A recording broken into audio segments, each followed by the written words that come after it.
wajue kwamba mimi nimekuweka jinsi ulivyo, kama nilivyowaweka kina Musa mbele ya wana wa Israeli. Haleluya, haleluya, haleluya. Bwana alikuwa na muda wa kukaa, alikuwa mambo yake yameshuka. Aliposhuka kwa mtumishi wake wana wa Israeli wajue, hivi leo nataka eneo nalo linakaa ndani yako. Hivi leo nataka mahali wajue ya baba, wewe peke yako umenikubali.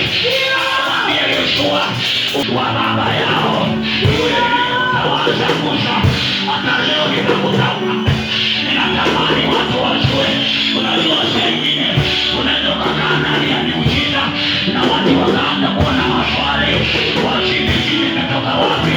Bwana ameshuka leo, wanasema watatambua ni mimi. Bwana lazima atakitambulisha uwe yule mtu amekufanya kuwa jinsi ulivyo. Amen. Bwana Yesu asifiwe. Watajuaje umeponywa? Ni nani aliyekufanya huo ugonjwa? Nitakitokeza wajue mimi ndio nimekuponya. Bwana Yesu asifiwe. Bwana Yesu asifiwe. Wataanza kukuuliza maswali. Zawadi watakuuliza kwani wale pepo walikutoka?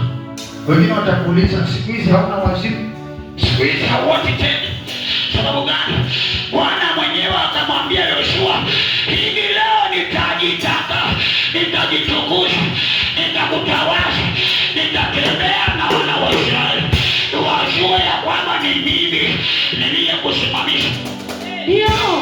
Hakumwambia kwamba utajua ni Musa. Hapana, alimwambia nitawajulisha, na watumishi wako wabebe sanduku la agano, wakifika Yordani pale mji wa Yordani wasimame, sababu sanduku hili la agano ambalo mimi niliyeliweka kati yangu na wewe, wapereshi wataanza kuangua.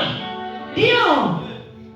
Kama nitawapiga hao kina wapereshi watapeperusha, waagiza wapeperushe, wanaoongeza usiku watapeperusha, wanaohangaisha watapeperusha.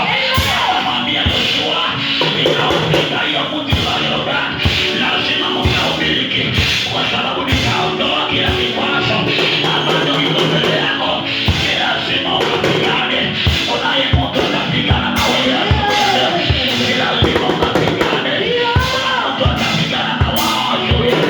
Bali Yesu Kristo aliyekufa pale msalabani kwa ajili ya dhambi zetu, anasema nitapigana na wao. Lazima ukatokee. Nitapigana na wao. Nitapigana na wao. Nitapigana na wao.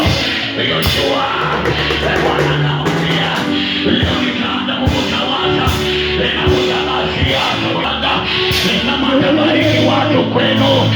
Bwana abariki wewe wa kwanza, aanze kukubariki wa kwanza. Kama mulizaliwa watoto 10, wewe ndio utabeba bendera ya ubaraka. Wewe ubebe bendera ya baraka. Wewe ubebe bendera ya baraka. Wewe ubebe bendera ya baraka.